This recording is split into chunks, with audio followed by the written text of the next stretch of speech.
Hukum Ekonomi Syariah Fakultas Syariah UIN Salatiga dengan NIM belakang 125. Saya di sini akan mengerjakan tugas dari Bapak Syifaul Amin selaku dosen pengampu mata kuliah Hukum Penanaman Modal, dan saya akan membuat sebuah video penjelasan atau menjawab pertanyaan-pertanyaan dari Bapak Syifaul Amin yang telah memberikan tugas UTS.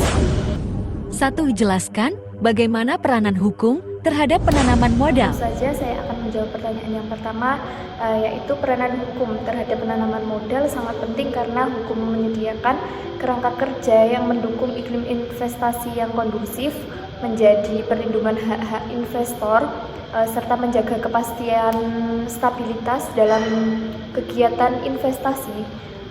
Terus berikut ada beberapa peran utama hukum dalam penanaman modal, yaitu yang pertama ada memberikan kepastian hukum, yang kedua yaitu melindungi hak-hak investor, yang ketiga ada mengatur kewajiban investor, dan yang terakhir ada mencegah dan menyelesaikan sengketa melalui jalur pengadilan arbitrase. Sebutkan dan jelaskan bidang usaha yang tertutup dan terbuka bagi penanaman modal asing berdasarkan UU Penanaman Modal tahun 2007 tentang penanaman modal dan peraturan turunan lainnya. Terdapat ketentuan mengenai bidang-bidang usaha yang tertutup dan membuka bagi penanaman modal asing di Indonesia. Bidang tersebut yaitu terdiri dari yang pertama ada bidang usaha yang tertutup bagi penanaman modal asing.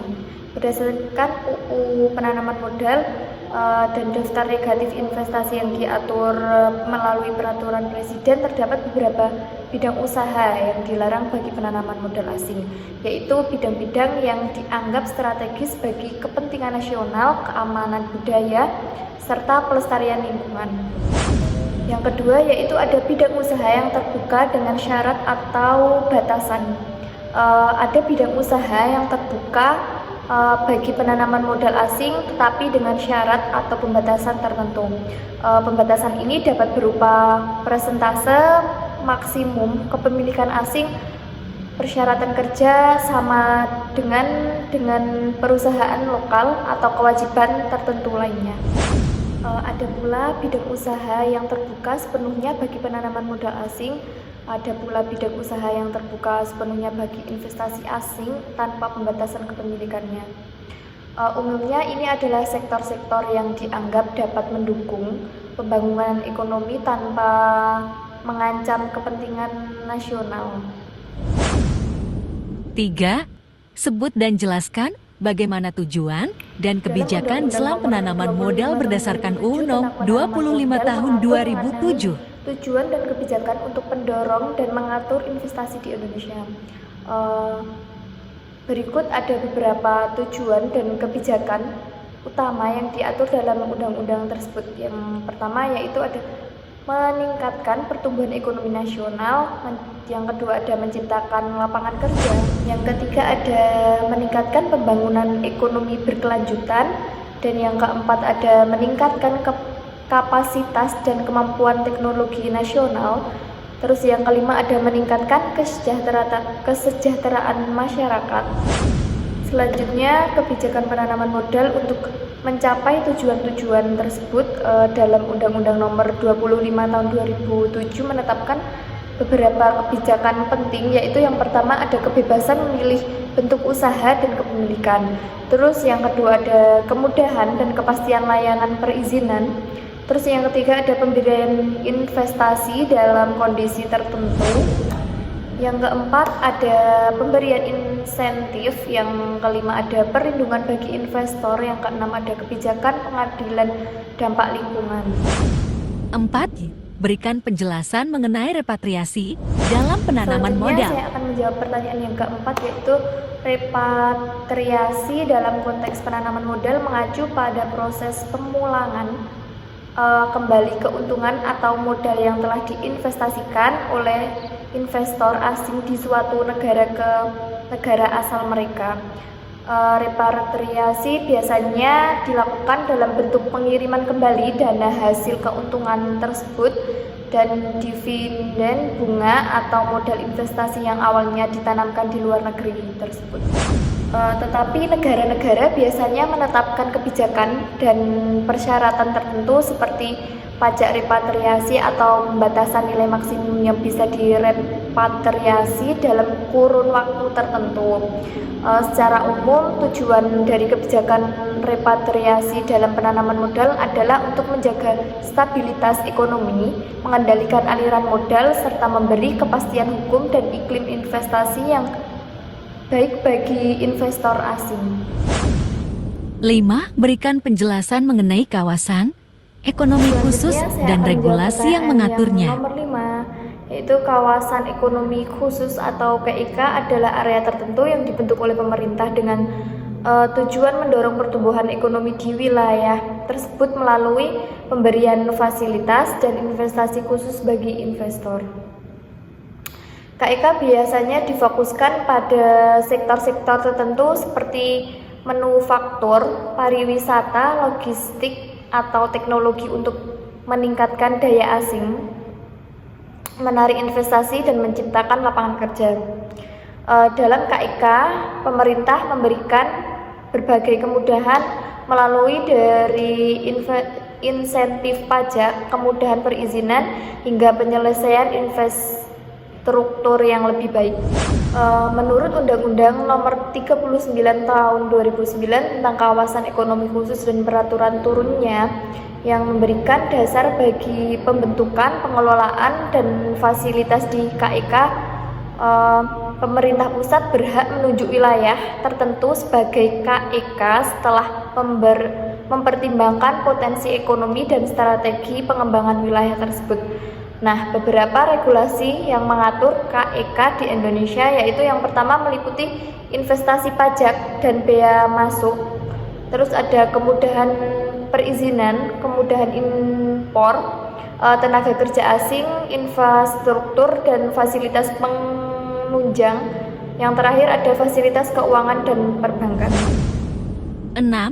Berikan penjelasan mengenai nasionalisasi dalam penanaman modal. Yang nomor 6, nasionalisasi dalam penanaman modal adalah proses pengembalian kepemilikan perusahaan atau aset yang dikendalikan swasta oleh pemerintah, yaitu nasionalisasi sering terjadi di negara berkembang dan dapat dilakukan untuk berbagai tujuan seperti mengendalikan aset atau menegaskan dominasi atas industri milik asing, terus memperkokoh keamanan dan mempertahankan negara, memperkokohkan potensi ekonomi nasional, dan melikuidasi kekuasaan ekonomi kondisional. 7. Jelaskan fasilitas fiskal yang didapatkan penanam modal asing dalam berinvestasi di Indonesia. Yang nomor 7, langsung saja, yaitu fasilitas penanaman modal adalah segala bentuk investasi fiskal dan non-fiskal serta kemudahan pelayanan penanaman modal atau PMA dapat memberikan manfaat bagi perekonomian Indonesia seperti meningkatkan pendapatan nasional, meningkatkan lapangan pekerjaan, mempercepat perkembangan teknologi, memperbaiki infrastruktur, menghasilkan penerimaan negara. Namun PMA juga dapat berdampak negatif. Salah satunya adalah meningkatkan ketimpangan pendapatan. Fasilitas fiskal yang bisa didapatkan penanaman modal asing atau PMA di Indonesia meliputi yang pertama ada pengurangan pajak penghasilan badan atau tax holiday. Yang kedua ada pengangguran pajak penghasilan untuk penanaman modal di bidang-bidang usaha tertentu dan atau di daerah-daerah tertentu atau tax allowance. Yang terakhir ada pengurangan penghasilan bruto dalam rangka kegiatan tertentu atau investment allowance. 8. Bagaimana pengaturan hak atas tanah bagi penanam modal asing yang berinvestasi di Indonesia? 8, Jelaskan. mengenai pengaturan hak atas tanah bagi penanaman modal asing atau PMA di Indonesia adalah sebagai berikut. Yang pertama ada warga negara asing atau WNA atau badan hukum asing tidak diperbolehkan memiliki hak milik, hak guna, usaha atau HGU, dan hak guna bangunan atau HGB atas tanah tersebut. Nah, jika WNA atau badan hukum asing memperoleh hak-hak tersebut, maka wajib melepaskan dalam waktu 1 tahun. Jika tidak, hak-hak tersebut akan hapus dan kembali dikuasai negara. Terus ada pemerintahan memberikan kemudahan pelayanan dan perizinan kepada perusahaan penanaman modal untuk memperoleh tanah tersebut. Pemerintah dapat menghentikan atau membatalkan pemberian dan perpanjangan hak atas tanah jika perusahaan penanaman modal melanggar ketentuan peraturan perundang-undangan yang telah ditetapkan. Untuk mendapatkan izin-izin usaha yang diperlukan, perlu memperhitungkan zona-zona lahan. 9. Jelaskan bagaimana pengaturan ketenaga kerjaan bagi penanam modal saya akan menjawab pertanyaan asing. yang nomor 9 mengenai pengaturan ketenaga kerjaan bagi penanaman modal asing atau PMA di Indonesia. Itu biasanya mengikuti ketentuan yang berlaku dalam Undang-Undang Ketenaga Kerjaan dan peraturan lainnya yang berkaitan dengan hubungan kerja. Nah, perusahaan dengan penanaman modal asing wajib mematuhi peraturan ketenaga kerjaan yang berlaku untuk melindungi hak-hak pekerja di Indonesia, memastikan kesejahteraan dan mendorong terciptanya lapangan kerja. Pengaturan ketenaga kerjaan bagi penanaman modal asing di Indonesia yaitu meliputi yang pertama ada pemberi kerja harus memperoleh izin tertulis untuk menggunakan tenaga kerja asing atau TKA. Yang kedua, pemberi kerja harus membuat rencana penggunaan TKA yang memuat alasan, jenis jabatan, dan jangka waktu penggunaan TKA. Yang ketiga, ada pemberi kerja harus menunjuk tenaga kerja WNI sebagai pendamping TKA. Yang keempat, ada pemberi kerja harus mengeluangkan TKA ke negara asalnya setelah perjanjian kerjanya berakhir. Dan yang terakhir, ada pemberi kerja harus memfasilitasi pendidikan dan pelatihan bahasa Indonesia kepada TKA. Dengan peraturan ini, pemerintah Indonesia berupaya untuk menyeimbangkan antara perlindungan hak-hak pekerja lokal dan kebutuhan perusahaan asing akan tenaga kerja berkualitas, sehingga bisa terciptanya iklim kerja yang produktif, aman, dan sejahtera bagi semua pihak. 10. Jelaskan bentuk badan usaha dalam PMI dan PMDN. Selanjutnya saya akan menjawab pertanyaan yang terakhir atau ke-10, bagi usaha yang digunakan dalam penanaman modal asing atau PMA dan penanaman modal dalam negeri atau PMDN. Di Indonesia memiliki bentuk hukum yang ditetapkan sesuai dengan peraturan perundang-undangan yang telah ditetapkan tersebut. Penjelasan mengenai bentuk-bentuk badan usaha untuk PMA dan PMDN, ada perseorangan terbatas atau PT perseorangan terbatas.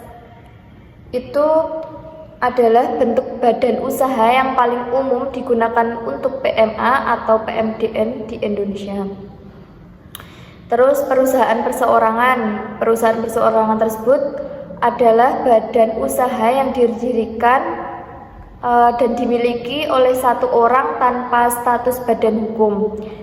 Terus yang ketiga ada persekutuan komanditer atau CV. Persekutuan tersebut bentuk badan usaha yang bukan. Ada juga persekutuan komanditer atau CV. Persekutuan komanditer tersebut adalah bentuk badan usaha yang bukan badan hukum dan lebih sering digunakan dalam PMDN bukan PMA. Yang selanjutnya ada kantor perwakilan. Kantor perwakilan adalah badan usaha yang biasanya didirikan oleh perusahaan asing untuk melakukan kegiatan non-komersial di Indonesia. Sekian jawaban dari pertanyaan tersebut, apabila ada kekurangan atau salah tutur kata, saya mohon maaf yang sebesar-besarnya. Wabillahi taufiq wal hidayah. Wassalamualaikum warahmatullahi wabarakatuh.